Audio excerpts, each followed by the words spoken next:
Pony Tales. Read by Scribbler.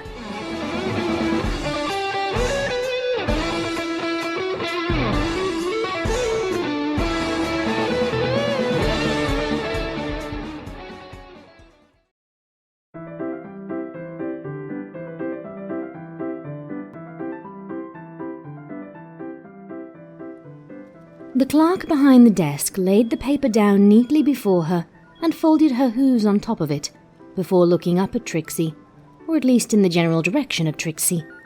She maintained a perfectly deadpan expression, but Trixie knew she was very impressed. It says here that your experience is in magic? That is correct, Trixie said with a confident smile. She had this in the bag, there could be no doubt. Trixie has great experience with even the most powerful magic, she added with a tip of her old hat. The clerk muttered, without the least sign of interest. But that was just a ruse, Trixie knew. This pony was here to test Trixie's resolve and confidence, of course. Anything else you're especially good at? Anything, practical, maybe? Trixie looked over her shoulder at the ponies gathered behind her, all waiting for their turn to snatch up all the good jobs. She looked back at the clerk and pointed behind her. Anything they can do, the great and powerful Trixie can do better.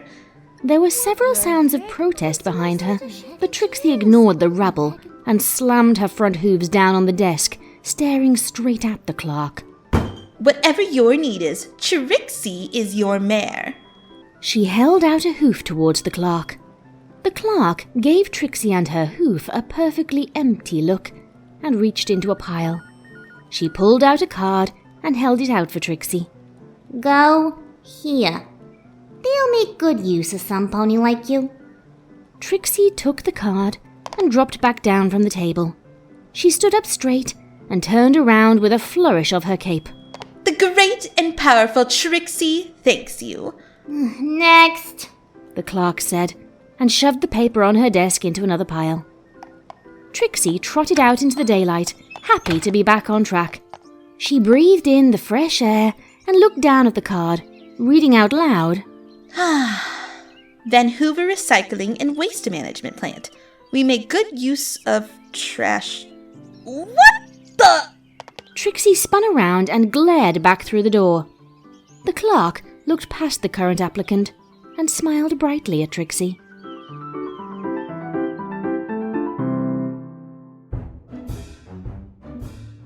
These here are the piles, the foreman explained, gesturing at the vast mountains of trash. Calling them piles did them no justice. Paper goes in one cart, metal in another, plastic in a third, Trixie muttered, still fuming at the indignity. You catch on quick, girl. The foreman turned around to leave. You'll go far, I'm sure. Well, I've got work to do elsewhere. Enjoy. Huh. Trixie huffed and kicked an old can. First a rock farm, she grumbled, and picked up an old newspaper in her magic. Her own face stared back at her from the front page with a wicked smirk and a certain dark amulet around her neck. Ugh! Trixie groaned and shoved it into the paper cart. One indignity after another! Trixie picked up a pair of bottles and dropped them unceremoniously over her shoulder into the cart with a loud clatter of glass. I will make it back to the top, I swear! Even if I have to climb my way up through piles of... A heap of old scrolls went in another cart. Trixie pulled a broken birdhouse out of the pile and dumped it among the other rotten old wood she had gathered. Garbage. All of it garbage. Who recycles all this stuff anyway? She complained as she dragged out a dirty old saddle. Something dislodged from the pile and rattled down the hill, coming to a halt by her hooves. Trixie dumped the saddle in the wagon behind her and picked up the object with a tired sigh, rolling her eyes. Oh, yes, and a dumb old lamp. Trixie dangled the old, dented oil lamp in the air. Ha! I bet it has a stupid old genie in it, too. She scoffed and grabbed it in her hooves, giving it a resentful rubbing as she scrunched her face up in a childish expression. Trixie wishes for a nice cold drink, served by a handsome huck of a stallion. Ha! She threw the lamp into the pile of metal. I just bet it would be one of those two little pea-brain colts instead, and the drink would be somehow awful too. She rolled her eyes and picked up an old sock. Rubbish! Your drink, mademoiselle. Da-da! Trixie yelped and jumped into the air at the sudden voice. She spun around and stared at the charming smile and perfectly groomed mane of the stallion behind her. He held up a silver plate with a tall, frosty glass of lemonade. What the? Oh, Trixie gets it. It's some kind of lame joke. Prank the new pony, is it? Not at all, my lady. I'm not one for jokes, unless that's what you wish for, of course. Trixie turned and looked up at the floating pony on a cloud of smoke. She followed the trail of smoke down to the old lamp. You have got to be kidding, Trixie. No kidding. I'm the real deal, and when I say the real deal, I mean the real deal. I pride myself on offering complete satisfaction with every wish, no tricks or strings attached. 3 wishes, whatever you desire. Oh, and the drink was free. Consider it part of our customer service. Trixie looked back at the stallion with the drink. She huffed and picked up the glass, taking a small sip of the icy cold drink. Trixie composed herself, trying not to swallow the whole thing in one gulp after the first taste. Not bad. So you say Trixie can have any 3 wishes she wants? That is correct. Any wishes at all. Full satisfaction or everything returns to how it was and you get your wishes back. Can't get a better deal. So if Trixie liked, she could wish for infinite wishes? Trixie looked at the genie incredulously. What kind of dumb genie would actually grant any wish? Absolutely. The genie sat up. Do you wish for infinite wishes? Trixie sipped at the heavenly drink and tapped her chin thoughtfully. So you can grant any wish at all. The genie nodded, and Trixie took another thoughtful sip. You can really do anything? Anything. A slow smile spread across Trixie's face and kept growing. Then Trixie has only 1 wish. She looked up at the genie, who waited patiently. Trixie wants your power, but without any restrictions or dumb rules. No some pony has to ask you to do it, or living in a lamp, or anything like that. That is what Trixie wishes. As you wish. The genie grinned and clapped his hooves. Enjoy. You know how to get in touch if you have another wish or find yourself not entirely satisfied. He tipped an imaginary hat and disappeared back into the lamp. Trixie looked at her hoof and raised an eyebrow. She turned around and stared at the stallion still standing behind her. He looked around uncertainly as she pointed at him. Trixie thinks she likes you better as a mare. The mare gulped and shook her head pleadingly. Trixie smiled and nodded. The mare looked down at herself and paled. Better? You can start by fetching Trixie another drink. Chop chop! She clapped her hooves. Trixie watched the mare flee, then turned and looked up at the piles of trash. And Trixie knows just where to put all this. Trixie clapped her hooves again, and all the trash vanished. She looked around at the empty lot and chuckled. The chuckle turned into a snicker, and finally into a laugh. She leaned her head back and let out a hearty guffaw.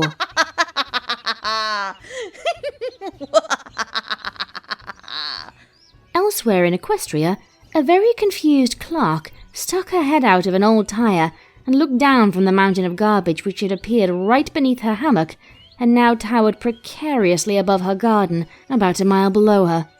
She gulped and paled as she clung desperately to the swaying pile.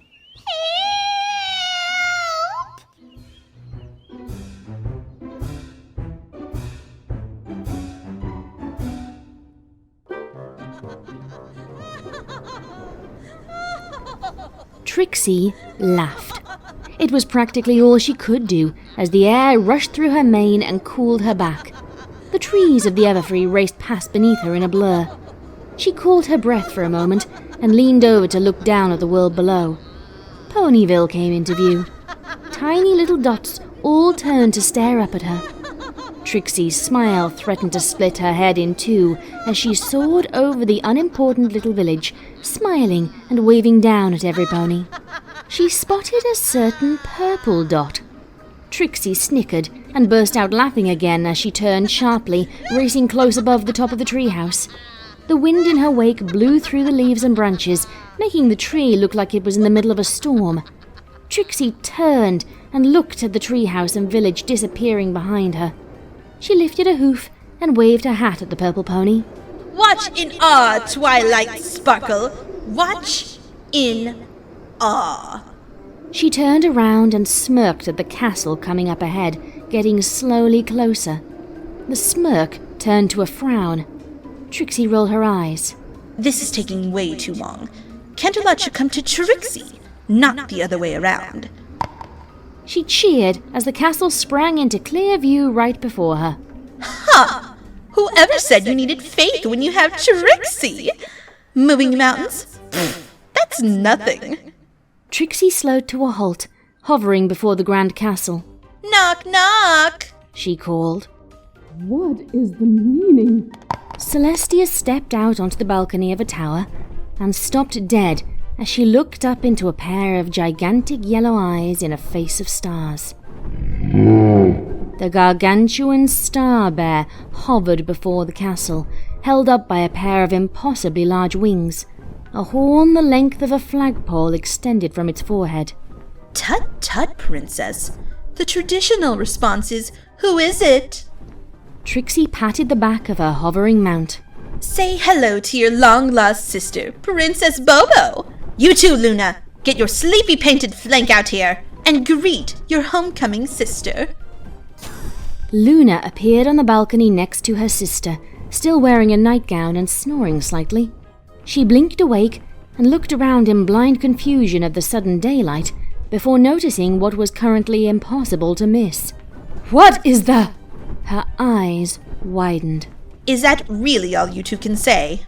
Trixie shook her head and stood up in her saddle. Enough of this. Trixie hereby declares herself queen of the world. Now bow before your queen. Her voice echoed across the land and was followed by the sound of guards and ponies everywhere stopping in the middle of what they were doing to turn and bow down. The two princesses blinked as they too found themselves bowing. Trixie beamed and jumped off her bear, landing on the balcony before them. You two need to work on your repertoire. She smiled and patted Celestia on the head before looking up to inspect the castle around her.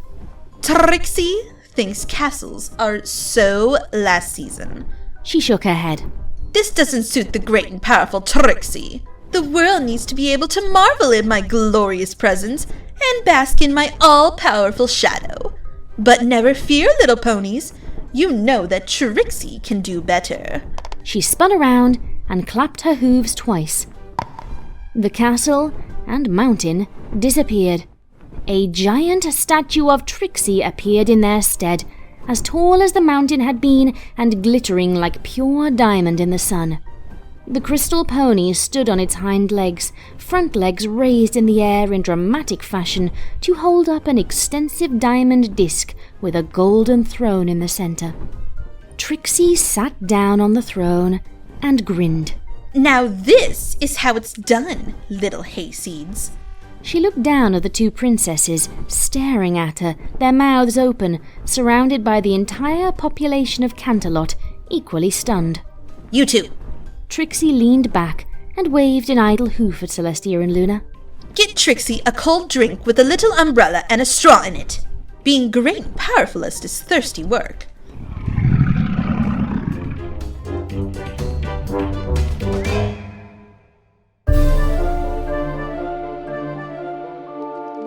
Trixie!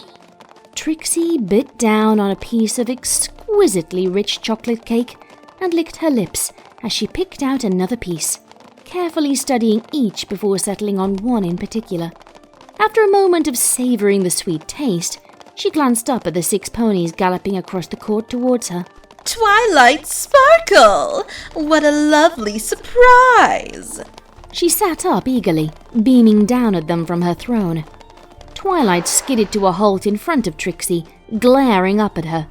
Her 5 friends stood behind her in support. It's Princess Twilight to you, Trixie. Twilight's eyes flashed dangerously. Her friends joined her in the glare. You've gone too far this time. Oh ho hum. Trixie yawned, waving a hoof. The show has barely even begun, and already you naysayers are complaining because Trixie dares to show a little talent and confidence. It's like a broken record around here. You always had more empty boasting than talent, Trixie, Twilight continued, as her horn began to glow brightly. I don't know how you did this, and I don't care. You're in for it now. Yeah! Her friends chimed in. Trixie rolled her eyes and rested her head on a hoof. She watched the 6 ponies and brightened a little. Oh, what lovely little necklaces!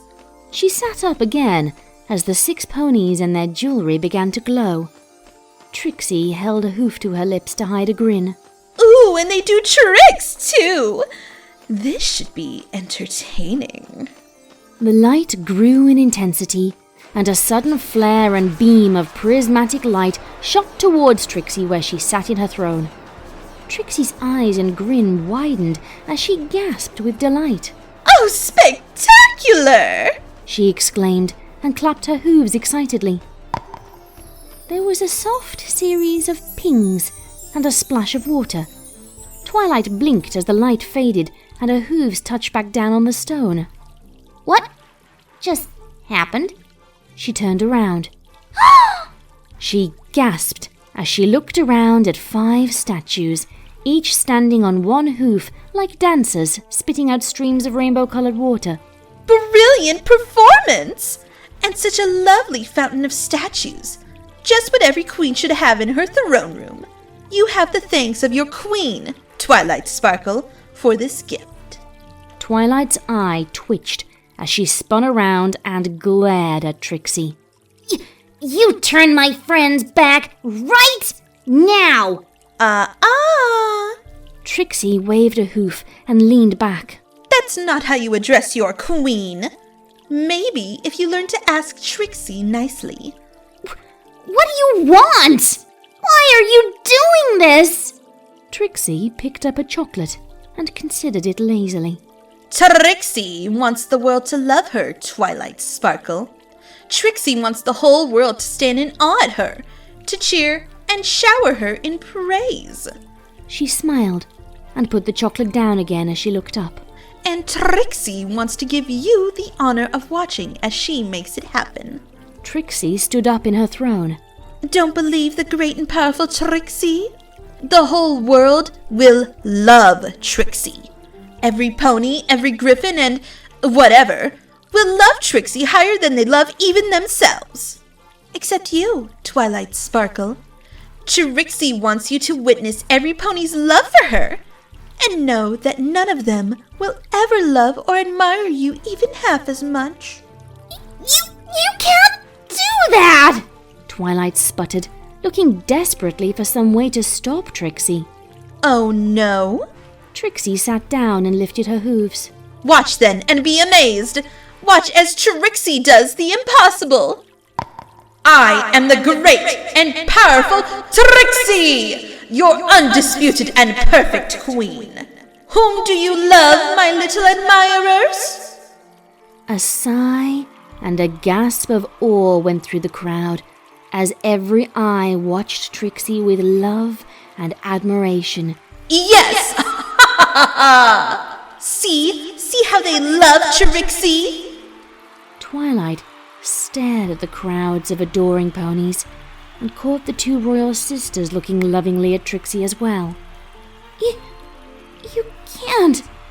That's not possible. Trixie laughed. Nothing is impossible when you have the amazing talent of the great and powerful Trixie! She jumped off her throne and stepped up to Twilight. So, what is Twilight Sparkle going to do now, Are you ready to admit that Trixie is better than you at everything? I... Twilight looked back at her friends for help. Her eyes fell on Fluttershy. You won't win! She said, and looked back at Trixie with renewed certainty and a new challenge in her eyes. Discord will stop you. Discord will make you pay for turning his first and only friend to stone. Discord? Trixie looked up thoughtfully, scratching her chin with a hoof. Discord. Oh! You mean my new Minister of Order? She clapped her hooves again. Twilight stared as Discord appeared next to the throne, wearing a spotless suit and a pair of small round glasses on his muzzle. He huffed and looked around the room. This place is a royal mess. This is no way to stand before your queen ponies. He snapped his claw, and every pony was shoved into neat rows, like troops before the throne with Twilight in front. Better, he proclaimed, and stood next to Trixie, eyes straight forward like a soldier awaiting his orders. Much better, isn't he? Trixie grinned. Anything you can do, Trixie can do better. You turned him to stone. You even reformed him. But only the great and powerful Trixie could make a model citizen of the Lord of Chaos. Twilight gaped. Giving up, Twilight Sparkle?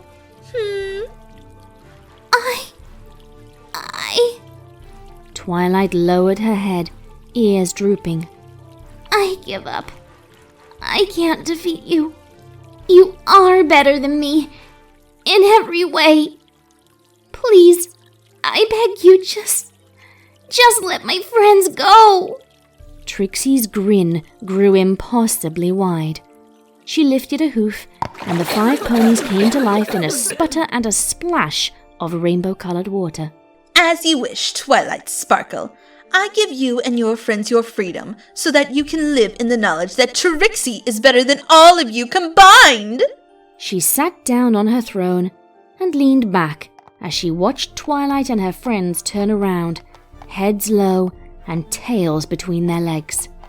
Twilight glanced back as she led her friends down between the rows of ponies, silently admiring Trixie, hundreds of eyes glazed over by unquestioned love.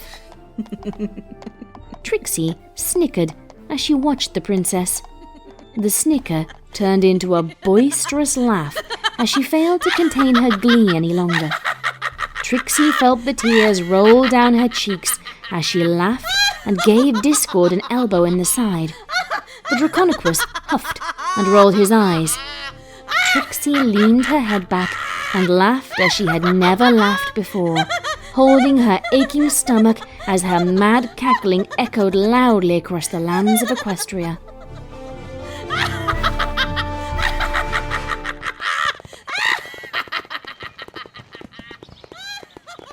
You think we should do something?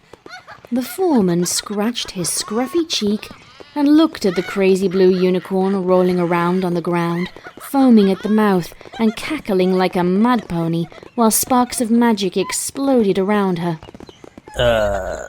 Yeah. He winced. You should have warned her about the magical waste. Those fumes can pack a nasty punch to the senses. Yeah. We've all been there, haven't we? The foreman nodded and wiped his brow. He looked at the other pony. Let's go get the suits then. Poor thing's gonna be sore when she wakes up.